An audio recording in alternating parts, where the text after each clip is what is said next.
Hello student, आज की इस नई वीडियो में जो बीएससी पार्ट सेकंड का जो एग्जामिनेशन हुआ था 2021 में या 2021 में फिजिक्स का एग्ज़ाम। तो 2021 में जो एग्ज़ाम हुआ था उसमें यानी जो physics first paper, second paper, third paper तीनों का ही एक ही पेपर हुआ था। यानी तीनों के क्वेश्चन आए थे टोटल 100 क्वेश्चन में से। और जो इसके पहले एग्जाम होता था यानी बीएससी सेकंड ईयर का फिजिक्स का जो पहले एग्जाम हुआ था 2021 के पहले 2020 में 19 में, तो उसमें यानी फिजिक्स के 3 पेपर होते थे, physics first paper, second paper, third paper. तो तीनों पेपर के टॉपिक अलग अलग होते थे और तीनों ही 75 मार्क्स के होते थे। तो आज यानी 2021 से बीएससी पार्ट सेकंड का जो क्वेश्चन पेपर हुआ था वो सिर्फ एक ही हुआ था। कोविड-19 की वजह से पेपर को आसान बनाने के लिए, क्योंकि क्लासेस ठीक से नहीं चली थी, इसलिए पेपर को आसान बनाने के लिए बीएससी पार्ट सेकंड में और पार्ट थर्ड में दोनों ही ईयर में जो फिजिक्स का एग्ज़ाम होता है, जो जितने भी एग्ज़ाम है फिजिक्स, केमिस्ट्री, मैथ, तो सभी के सिर्फ एक एक ही पेपर हुए हैं। यानी तीनों पेपर को मिलाकर तीनों पेपर से क्वेश्चन को एक ही क्वेश्चन पेपर बनाया गया था। तो ये वीडियो जो 2021 में एग्ज़ाम दिए हैं उनके लिए भी कुछ हेल्प करेगी, यानी उन्होंने कौन सा क्वेश्चन सही किया था, कौन सा क्वेश्चन नहीं सही किया था, और जो इसके आगे आने वाले ईयर्स में 2022 में 23 में जो एग्ज़ाम देने वाले हैं बीएससी सेकेंड ईयर का, तो उन सभी स्टूडेंट के लिए ये वीडियो हेल्पफुल होगा। तो अगर आप 2021 में एग्ज़ाम दिए हैं तो आप इसे जो ज़रूर शेयर करिए जो कि 2022 में एग्ज़ाम देने वाले हों, ताकि सभी स्टूडेंट इस वीडियो का लाभ उठा पाएँ और वो भी कुछ नॉलेज गेन करें। तो चलिए वीडियो स्टार्ट करते हैं। तो वीडियो स्टार्ट करने से पहले हम ये बता दें, जो बीएससी सेकंड ईयर का जो फिजिक्स का सिलेबस है इसका भी एक वीडियो यूट्यूब पर ऑलरेडी अपलोड है। अगर आपने वो वीडियो नहीं देखा है तो उस वीडियो का लिंक आपको इस वीडियो के लास्ट में मिल जाएगा, प्लेलिस्ट भी मिल जाएगा आपको, वहाँ से आप सारे वीडियोज़ देख सकते हैं। यानी जो मैथमेटिक्स का क्या सिलेबस है, केमिस्ट्री का क्या सिलेबस है और फिजिक्स का क्या सिलेबस है बीएससी सेकंड ईयर के स्टूडेंट के लिए। तो जो बीएससी सेकंड ईयर का जो फिजिक्स का जो 3 पेपर होते हैं, फिजिक्स फर्स्ट पेपर, इसके पहले 2021 से जो पहले एग्जाम होते थे, तो आज की इस वीडियो में 2021 का जो पेपर हुआ था उसमें यानी फिजिक्स के क्या क्या टॉपिक हैं, यानी किस किस टॉपिक से क्वेश्चन आए हैं, तो हम जान लेते हैं। पहले जो बीएससी सेकंड ईयर का जो फिजिक्स फर्स्ट पेपर है, आप यहाँ देख सकते हैं फर्स्ट, सेकंड प्लस थर्ड हैं, तीनों पेपर हैं। तो जो फिजिक्स फर्स्ट पेपर का टॉपिक होता है वो फिजिकल, ऑप्टिक्स एंड लेजर होता है, और जो सेकंड पेपर का जो सिलेबस है वो इलेक्ट्रोमैग्नेटिक्स होता है, और जो थर्ड पेपर है वो elements of quantum mechanics, atomic and molecular spectra. ये सारे टॉपिक हैं बीएससी सेकंड ईयर फिजिक्स का तीनों पेपर के। तो इस वीडियो में हम कुछ क्वेश्चन के सोल्यूशन देखेंगे जो कि 2021 में क्वेश्चन पूछे गए थे। कुछ स्टूडेंट ने कमेंट किया था तो उन्हीं कमेंटों पर ये वीडियो बहुत ही जल्दी आई है, नहीं तो कुछ थोड़ी देर समय बाद आता है ये वीडियो। सोल्यूशन जो है 2021 का वो कुछ समय बाद आता है, लेकिन कुछ स्टूडेंट ने बार बार कमेंट कर रहे थे, इसलिए ये वीडियो लाना पड़ा। तो चलिए वीडियो स्टार्ट करते हैं बिना टाइम की इन्वेस्ट किए। वीडियो स्टार्ट करने से पहले अगर आपने अभी तक चैनल को सब्सक्राइब नहीं किया है या फिर आप इस चैनल पर नए हों तो आप चैनल को सब्सक्राइब जरूर कर लीजिए और बेल आइकन भी जरूर प्रेस करें, ताकि आपको आने वाली वीडियो का नोटिफिकेशन मिलता रहे। इस चैनल पर लगातार ऐसी वीडियो आती रहती हैं। अगर आप 2022 में एग्जाम देने वाले हैं तो फिजिक्स के बहुत सारे वीडियो ऑलरेडी यूट्यूब पर अपलोड है बीएससी सेकंड ईयर फिजिक्स का, तो आपको चैनल पर जाकर प्लेलिस्ट आपको मिल जाएगा, तो आप प्लेलिस्ट पर जाकर सारी वीडियोज़ देख सकते हैं जो कि बहुत ही इंपॉर्टेंट है अगर आप 2022 में एग्जाम देने वाले हैं। तो चलिए वीडियो स्टार्ट करते हैं और क्वेश्चन के सोल्यूशन देखते हैं। तो क्वेश्चन को देख लेते हैं। जो हमारा फर्स्ट क्वेश्चन है, किस प्रकार के पंपन योजना की आवश्यकता हीलियम नियान लेजर में होती है? ऑप्शन ए है विद्युत विसर्जन, ऑप्शन बी है प्रकाशीय पंपन, ऑप्शन सी है प्रत्यक्ष परिवर्तन, ऑप्शन डी है रासायनिक परिवर्तन। तो गैस लेजर में पंपन की विद्युत विसर्जन का प्रयोग किया जाता है और रूबी लेजर में प्रकाशिक। तो क्वेश्चन हमसे कह रहा है हीलियम नियान लेजर में। तो हीलियम नियान लेजर एक गैस लेजर होता है और इसमें हीलियम नियान गैस का मिश्रण होता है। तो हीलियम नियान एक गैस लेजर है और गैस लेजर में पंपन की विद्युत विसर्जन का प्रयोग किया जाता है। तो इस क्वेश्चन का ऑप्शन ए इसका करेक्ट आंसर होगा, विद्युत विसर्जन। और जो स्टूडेंट 2022 में एग्जाम देने वाले हैं बीएससी सेकेंड ईयर का, तो अगर उनसे क्वेश्चन पूछता है रूबी लेजर में किस प्रकार के पंपन योजना की आवश्यकता होती है, तो वो ऑप्शन टिक करेंगे प्रकाशीय पंपन। अगर क्वेश्चन में कहेगा रूबी लेजर में यानी किस प्रकार की पंपन योजना की आवश्यकता रूबी लेजर में होता है, तो वो ऑप्शन तब इसका ऑप्शन बी इसका करेक्ट आंसर होगा। और क्वेश्चन कह रहा है किस प्रकार के पंपन योजना की आवश्यकता हीलियम नियान लेजर में होती है, तो हीलियम नियान लेजर में विद्युत विसर्जन, इसका यानी ऑप्शन ए इसका करेक्ट आंसर होगा। और जो रूबी लेजर में मित स्थायी अवस्था के जो परमाणुओं का जीवन काल होता है या आयु काल होता है वो 10⁻³ सेकेंड होता है। तो जो भी क्वेश्चन है उसके हम आसपास की सारी चीज़ें डिस्कस करेंगे। तो क्वेश्चन कह रहा था किस प्रकार के पंपन योजना की आवश्यकता हीलियम नियान लेजर में होती है, तो इसका ऑप्शन ए करेक्ट आंसर होगा। देखिए ये हमने जाना कि हीलियम नियान लेजर में यानी हीलियम नियान लेजर जो है वो एक गैस लेजर है और जिसमें हीलियम नियान गैस का मिश्रण होता है, और जो गैस लेजर है वो पंपन की विद्युत विसर्जन का प्रयोग किया जाता है, और रूबी लेजर में प्रकाशिक पंपन का प्रयोग किया जाता है। और जो रूबी लेजर में मित स्थायी अवस्था के जो परमाणुओं का जीवन काल होता है या आयु काल होता है वो 10⁻³ सेकेंड होता है। तो क्वेश्चन नंबर 1 का ऑप्शन ए इसका करेक्ट आंसर होगा और क्वेश्चन नंबर 1 में ही हम 3-4 कॉन्सेप्ट सीखे हैं। अब देख लेते हैं अगला क्वेश्चन। नेक्स्ट क्वेश्चन है क्वेश्चन नंबर 2, मित स्थायी अवस्था का आयु काल होता है। ऑप्शन ए उत्तेजित अवस्था के आयु काल से कम, ऑप्शन बी उत्तेजित अवस्था के आयु काल के बराबर, ऑप्शन सी है उत्तेजित अवस्था के आयु काल से अधिक, ऑप्शन डी है 0। तो मित स्थायी अवस्था वह अवस्था होती है जिसका जीवन काल या आयु काल 10⁻8 सेकेंड से अधिक होता है। और जो उत्तेजित अवस्था में लगभग यानी उत्तेजित अवस्था में का जो जीवन काल होता है वो लगभग 10⁻8 सेकेंड तक रहता है। तो क्वेश्चन कह रहा है मित स्थायी अवस्था का आयु काल होता है तो वो होगा उत्तेजित अवस्था से ज़्यादा। तो क्वेश्चन नंबर 2 का इसका ऑप्शन सी इसका करेक्ट आंसर होगा उत्तेजित अवस्था के आयु काल से अधिक। यानी जो मित स्थायी अवस्था का मित स्थायी जो अवस्था होती है वो वह अवस्था होती है जिसका जीवन काल या आयु काल 10⁻8 सेकेंड से अधिक होता है और जो उत्तेजित अवस्था में लगभग 10⁻8 सेकेंड तक रहता है। तो क्वेश्चन नंबर 2 कह रहा था मित स्थायी अवस्था का आयु काल होता है तो वो उत्तेजित अवस्था के आयु काल से अधिक। तो क्वेश्चन नंबर 2 का ऑप्शन सी इसका करेक्ट आंसर है। अगला क्वेश्चन है क्वेश्चन नंबर 3 है, यदि बाह्य प्रिज्म प्रयोग में श्वेत प्रकाश को स्रोत के रूप में प्रयोग किया है तो केंद्रीय प्रिज्म दिखाई देगा। ऑप्शन ए पीला, ऑप्शन बी काला, ऑप्शन सी रंगीन, ऑप्शन डी श्वेत। तो जब हम एक वर्णीय प्रकाश या श्वेत प्रकाश एक वर्णीय प्रकाश के स्थान पर जब हम श्वेत प्रकाश प्रयुक्त करते हैं तो जो हमें केंद्रीय फ्रिंज मिलती है, केंद्रीय फ्रिंज जो होती है वो श्वेत प्राप्त होती हैं। कब प्राप्त होती हैं? जब हम एक वर्णीय प्रकाश के स्थान पर श्वेत प्रकाश प्रयुक्त करते हैं तब हमको केंद्रीय फ्रिंज जो है वो श्वेत प्राप्त होती हैं। और इसके जो दोनों ओर केंद्रीय फ्रिंज के दोनों ओर वेबजियोर के क्रम में कुछ रंगीन फ्रिंजें दिखाई देती हैं तथा शेष पर्दा के एक समान रूप से प्रदीप्त दिखाई देता है। यानी जो केंद्रीय प्रिज्म है, केंद्रीय प्रिज्म तो श्वेत दिखाई देती हैं, श्वेत प्राप्त होती हैं। और केंद्रीय प्रिज्म के ऊपर और नीचे विबजियोर यानी VIBGYOR के क्रम में, यानी पहले हमको जो मिलेगा वो वायलेट मिलेगा, बैगनी, मतलब जो विबजियोर है यानी ये जो इंग्लिश से नाम है रंगों के उसके क्रम में है। R से रेड हो गया, O से ऑरेंज, Y से येलो, G से ग्रीन, B से ब्लू, V से वायलेट। तो ऐसे ही क्रम में मिलते हैं विबजियोर के क्रम में। तो इस क्वेश्चन का आंसर हो जाएगा, आप देख सकते हैं बाह्य प्रिज्म प्रयोग में श्वेत प्रकाश को स्रोत के रूप में प्रयोग किया है तो केंद्रीय प्रिज्म दिखाई देगा। तो इस क्वेश्चन का ऑप्शन डी इसका करेक्ट आंसर होगा। जो केंद्रीय प्रिज्म है वो श्वेत दिखाई देता है और केंद्रीय प्रिज्म के दोनों ओर तो वहाँ पर हमको विबजियोर दिखाई देगा या रंगीन दिखाई देता है। तो अगर क्वेश्चन में कहता है केंद्रीय प्रिज्म के दोनों ओर तो वहाँ पर इसका आंसर हो जाता है ऑप्शन सी रंगीन। तो क्वेश्चन कह रहा है केंद्रीय प्रिज्म दिखाई देगा तो इस क्वेश्चन का ऑप्शन डी इसका करेक्ट आंसर होगा श्वेत दिखाई देता है। तो अगर आपको ये क्वेश्चन पेपर भी चाहिए तो आपको डिस्क्रिप्शन बॉक्स में एक लिंक मिल जाएगा, आप लिंक पर क्लिक कर इस पेपर को जो 2021 का ये पेपर हुआ था BSc पार्ट सेकंड में, तो आप इस पेपर को भी डाउनलोड कर सकते हैं। तो आप डिस्क्रिप्शन बॉक्स में आपको लिंक मिल जाएगा तो आप इसको डाउनलोड भी कर सकते हैं। अब देख लेते हैं अगला क्वेश्चन। नेक्स्ट क्वेश्चन है क्वेश्चन नंबर 4 है, फैब्री पैरोट व्यतिकरण मापी में फ्रिंजें होती हैं।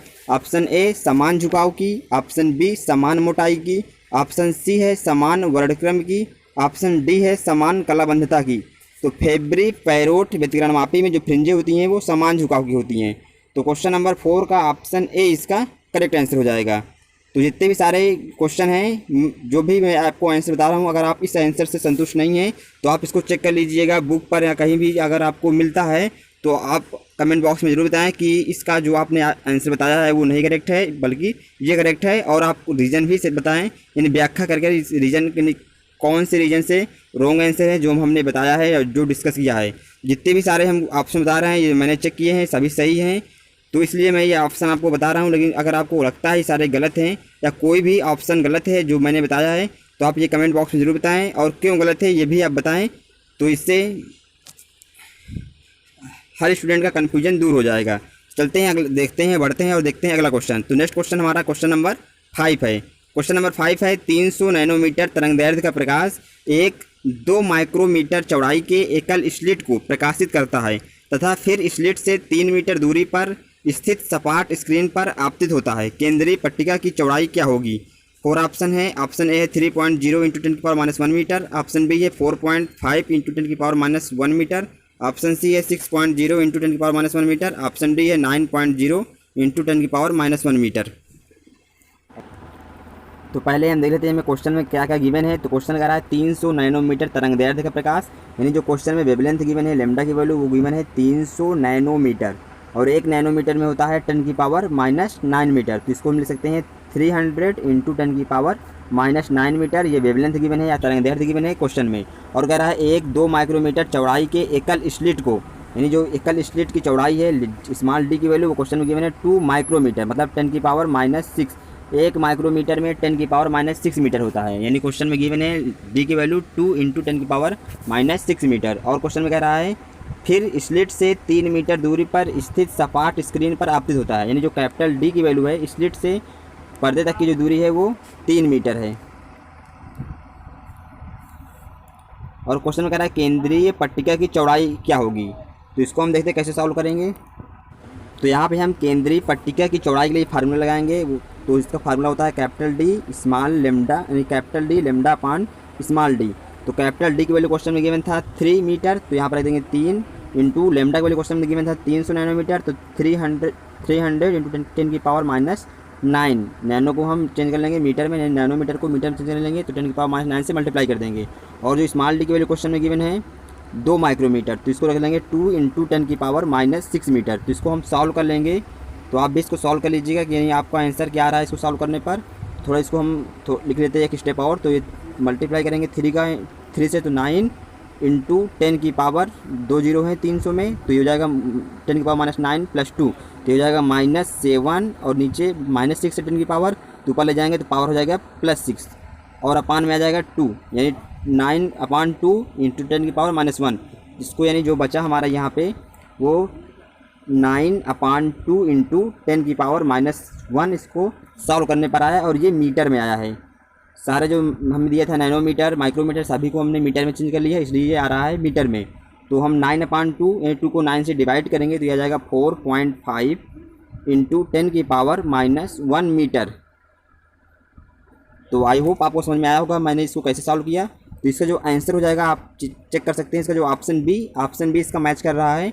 तो क्वेश्चन नंबर 5 का ऑप्शन बी इसका करेक्ट आंसर हो जाएगा 4.5 इंटू 10 की पावर -1 मीटर, यानी जो केंद्रीय पट्टिका की चौड़ाई होगी वो 4.5 इंटू 10 की पावर -1 मीटर होगा। तो ये क्वेश्चन बहुत ही ईजी था, बस आपको फार्मूला पर वैल्यू पुट करना था।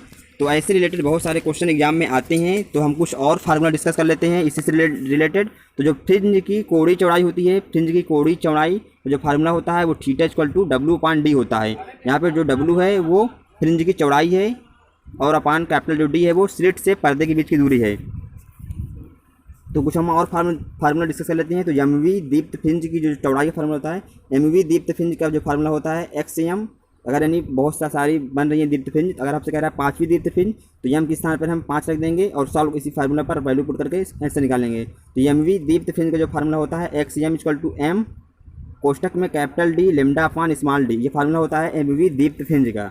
अगर क्वेश्चन हमसे कह रहा है एमवी अदीप्त फ्रिंज का मतलब कौन सी, अगर हमसे क्वेश्चन कह रहा है 5वीं अदीप्त फ्रिंज, तो एम की वैल्यू हम 5 रख देंगे। तो जो फर्स्ट वाला फार्मूला है वो दीप्त फ्रिंज का है, और जो नीचे हम लिख रहे हैं अभी ये अदीप्त फ्रिंज का है।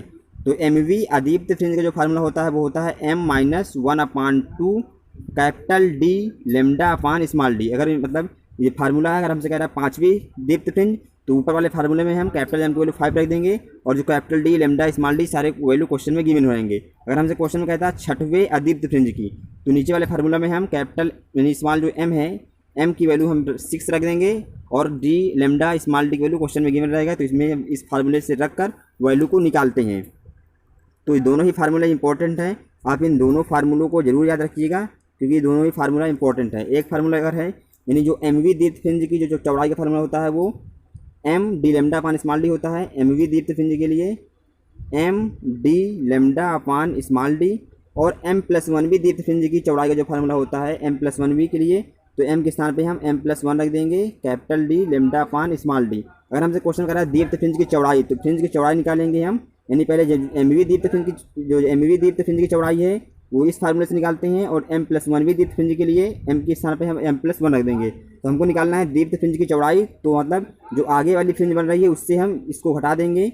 अगर हमसे कह रहा है 5वीं, तो M की वैल्यू यहाँ पे रख देंगे 5, तो ये 5वीं दीप्त फ्रिंज की चौड़ाई आ जाएगी, और नीचे वाले फार्मूले से 6वीं दीप्त फ्रिंज की चौड़ाई आ जाएगी। तो हमें दीप्त फ्रिंज की चौड़ाई चाहिए, तो इसमें से हम इसको माइनस कर देंगे, तो हमको दीप्त फ्रिंज की चौड़ाई मिल जाएगी। यानी इसी फार्मूले में हम x प्लस 1v दीप्त की चौड़ाई माइनस mv दीप्त की चौड़ाई को माइनस करेंगे, तो जो हमको फार्मूला बनेगा ये दीप्त फ्रिंज की चौड़ाई का फार्मूला बनेगा। थोड़ा इसको हम सॉल्व भी कर लेते हैं वैल्यू पुट करके। तो यहाँ m प्लस 1v दीप्त फ्रिंज की जो फार्मूला था वो m प्लस 1 d लेमडा अपान स्मॉल डी था, और जो mv दीप्त फ्रिंज की चौड़ाई का फार्मूला था वो m d लेमडा अपान स्मॉल डी था। इसको हम माइनस करेंगे तो ये आ जाएगा कैपिटल D लेमडा अपान स्मॉल डी, यानी इसको मल्टीप्लाई करेंगे m के साथ तो यही बचेगा, और मतलब m d लेमडा अपान d, एक बार 1 से मल्टीप्लाई करेंगे तो d लेमडा अपान d, एक बार माइनस m d लेमडा अपान d, तो ये से इसको मल्टीप्लाई करेंगे जो ये कैंसिल हो जाएगा, और इसका जो मल्टीप्लाई करेंगे 1 से सिर्फ वही बचेगा। तो जो दीप्त फ्रिंज की चौड़ाई का फार्मूला आ गया, दीप्त फ्रिंज की चौड़ाई का formula W equal to capital D lambda upon small D, यानी आप d लेमडा अपान स्मॉल डी के मल्टीप्लाई करेंगे m प्लस 1 से, तो इसको हम कर भी देते हैं एक बार, यानी m d लेमडा अपान small D plus d lambda अपान small D minus m d lambda अपान स्मॉल डी। थोड़ा मैंने इसको सॉल्व करके आपको दिखा भी दिया इन्हें कैसे निकालते हैं। तो ये कैंसिल आउट हो जाएगा, तो ये बचता है टर्म, तो यही दीप्त फ्रिंज की चौड़ाई का फार्मूला हो जाता है कैपिटल D लेमडा अपान स्मॉल डी। जितने भी आपको मैंने बताया फार्मूले सारे इंपॉर्टेंट हैं। mv दीप्त फ्रिंज के लिए कैसे निकालते हैं हम, और mv अदीप्त फ्रिंज के लिए, और दीप्त फ्रिंज की चौड़ाई का फार्मूला। एक फार्मूला और बचता है जो भी हमने ऊपर डिस्कस किया था, फ्रिंज की चौड़ाई। तो फ्रिंज की कोणीय चौड़ाई को हम थीटा से लिखते हैं, थीटा इक्वल टू होता है W अपान डी। यहाँ पे जो W है दीप्त फ्रिंज की चौड़ाई का फार्मूला है, और दीप्त फ्रिंज की चौड़ाई होता है W अपान कैपिटल D लेमडा अपान स्मॉल डी। तो यहाँ पर हम रखेंगे W के स्थान पे D लेमडा अपान small D into capital D। तो कैपिटल D से कैपिटल D कैंसिल आउट हो जाएगा, तो ये आ जाएगा लेमडा अपान D, यानी जो यानी फ्रिंज की जो कोणीय चौड़ाई theta equal to W upon D equal to lambda upon D. यहाँ पे जो लेमडा है वो एक वायरणीय प्रकाश की तरंगदैर्ध्य है, और जो D है वो दोनों स्लिट के बीच की दूरी है, और जो कैपिटल D है वो स्लिट से लेकर पर्दे तक की बीच की दूरी है, यानी कैपिटल D स्लिट से पर्दे के बीच की दूरी है, और जो स्मॉल d वो स्लिटों के बीच की दूरी है। तो इतने सारे इंपॉर्टेंट कॉन्सेप्ट थे, क्वेश्चन थे इससे रिलेटेड, जो कि हमेशा एग्जाम में पूछे जाते हैं। तो मैंने सारा कुछ डिस्कस कर दिया है, और क्वेश्चन नंबर 5 का जो ऑप्शन बी था, ऑप्शन बी इसका करेक्ट आंसर था। आई होप ये क्वेश्चन आपको समझ में आया होगा। अब चलते हैं नेक्स्ट क्वेश्चन की तरफ। अगला क्वेश्चन है क्वेश्चन नंबर 6 है। तो ये क्वेश्चन नंबर 6 आप ठीक से देने दिख रहा है, यानी क्वेश्चन में कह रहा है, यानी अपवर्तनांक क्वेश्चन में गिवन है, तो पूछ रहा है इसके लिए ध्रुवण कोण क्या होगा। तो ये क्वेश्चन जिस स्टूडेंट ने सेंड किया था मुझे, तो वो इसको ठीक से फोटो नहीं खींच पाए, इसलिए क्वेश्चन सही से नहीं आ रहा है। तो जो ये क्वेश्चन है वो यानी अपवर्तनांक आपको गिवन है, और पूछ रहा है ध्रुवण कोण क्या होगा। तो जो ध्रुवण कोण और जो अपवर्तनांक में रिलेशन होता है वो होता है n equal to tan IP। तो आपको ध्रुवण कोण निकालना है, क्वेश्चन में कह रहा है। तो इसके लिए ध्रुवण कोण क्या है, तो क्वेश्चन में गिवन है tan 63.43 डिग्री की वैल्यू दिया गया है क्वेश्चन में 1.9995। तो यहाँ पे जो अपवर्तनांक दिया था क्वेश्चन में, यहाँ पे नहीं दिख रहा है, लेकिन ये अपवर्तनांक जो क्वेश्चन में गिवन था वो 1.99 गिवन था। यहाँ पे अपवर्तनांक रखेंगे हम 1.99 इक्वल टू tan IP, यानी हमको ध्रुवण कोण निकालना है। तो जो n की वैल्यू है हम रख देंगे 1.99, क्वेश्चन में गिवन था अपवर्तनांक इक्वल टू tan IP। तो tan IP यानी यहाँ पे जो ध्रुवण कोण है वो IP है, तो क्वेश्चन में हमको ध्रुवण कोण निकालना है। तो जो 1.995 है वो tan 63.43 डिग्री की वैल्यू है, तो यहाँ पर रख देंगे हम tan 63.43 degree equal to tan IP। तो यहाँ से जो ध्रुवण कोण आ जाएगा या IP की जो वैल्यू आ जाएगी वो 63.43 डिग्री आ जाएगा। यानी यहाँ से आप tan से tan कैंसिल भी कर सकते हैं, वैसे ये कैंसिल नहीं होता है, जब इसको उधर ले जाते हैं तो ये tan इनवर्स में हो जाता है। तो tan inverse into tan 63.43 degree equal to IP।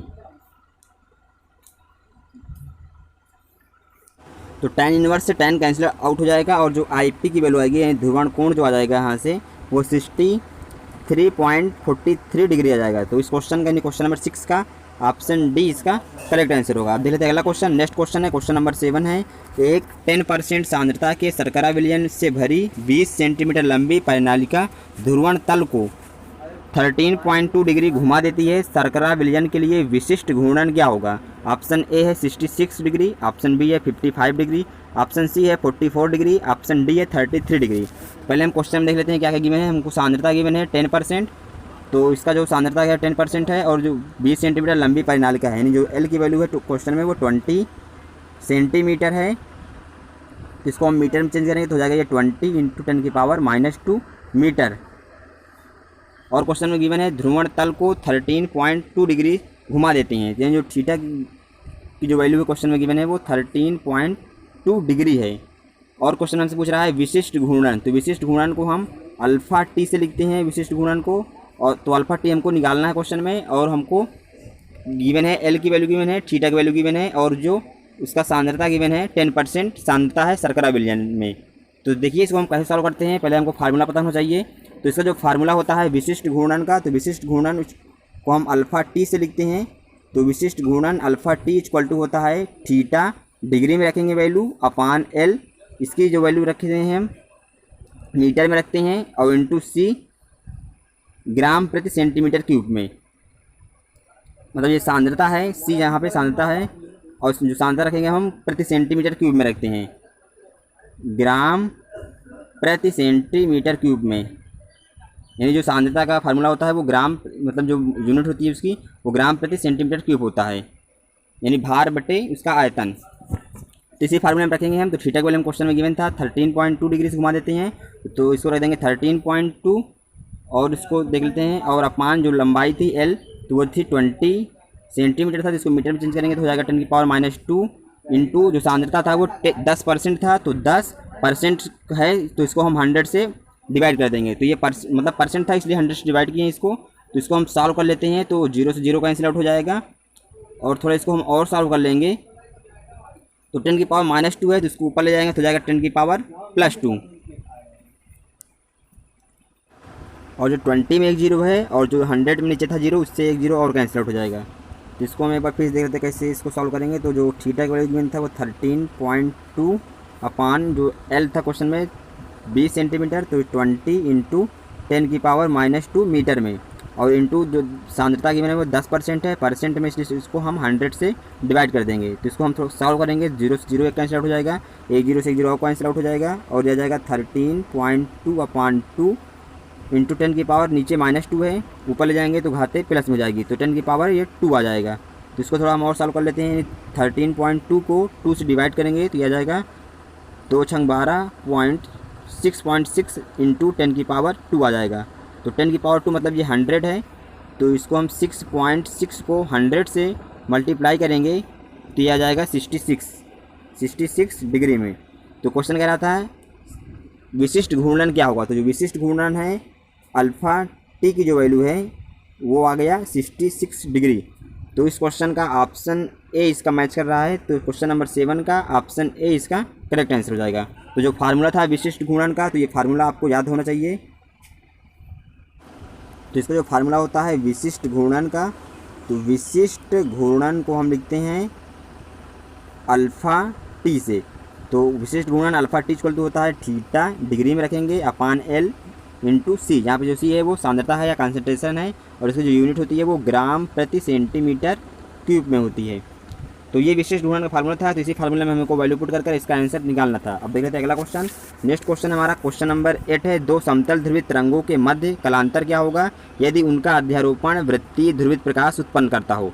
Option A है π/6, ऑप्शन बी है π/4, ऑप्शन सी है π/3, ऑप्शन डी है π/2। तो दो समतल ध्रुवित तरंगों के मध्य कलांतर π/2 होता है जब उनका अध्यारोपण हम वृत्तीय ध्रुवित प्रकाश उत्पन्न करते हैं। तो क्वेश्चन नंबर 8 का ऑप्शन डी इसका करेक्ट आंसर होगा। ये सारे ही कॉन्सेप्चुअल क्वेश्चन है, थ्योरी बेस्ड क्वेश्चन है, कहीं बाहर से कोई क्वेश्चन इसमें एग्जाम में नहीं पूछा गया था। तो आप थ्योरी पर ज़्यादा फोकस करिए क्योंकि थ्योरी से ही क्वेश्चन ज़्यादा पूछे जाते हैं।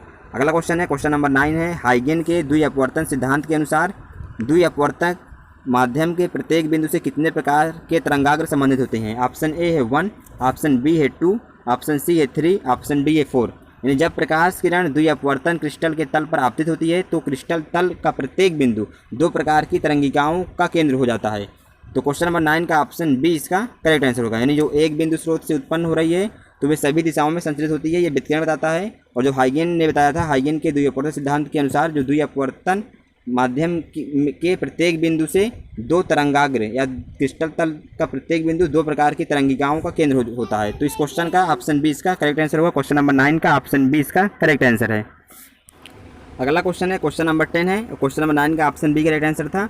अगला क्वेश्चन नंबर 10 है। एक प्रकाशीय संक्रिय पदार्थ वे पदार्थ होते हैं जिसमें ऑप्शन ए है अपवर्तनांक आपतित प्रकाश के ध्रुवण तल पर निर्भर करता है, ऑप्शन बी है आपतित अध्रुवित प्रकाश पूर्णतः अवशोषित हो जाता है, ऑप्शन सी है आपतित ध्रुवित प्रकाश के ध्रुवण तल का घूर्णन होता है, ऑप्शन डी है अध्रुवित प्रकाश का ध्रुवण होता है। तो प्रकाशिक घूर्णकता का जो गुण रखते हैं वो गुण रखने वाले जितने भी सारे यौगिक होते हैं वो प्रकाशिक संक्रिय यौगिक कहलाते हैं।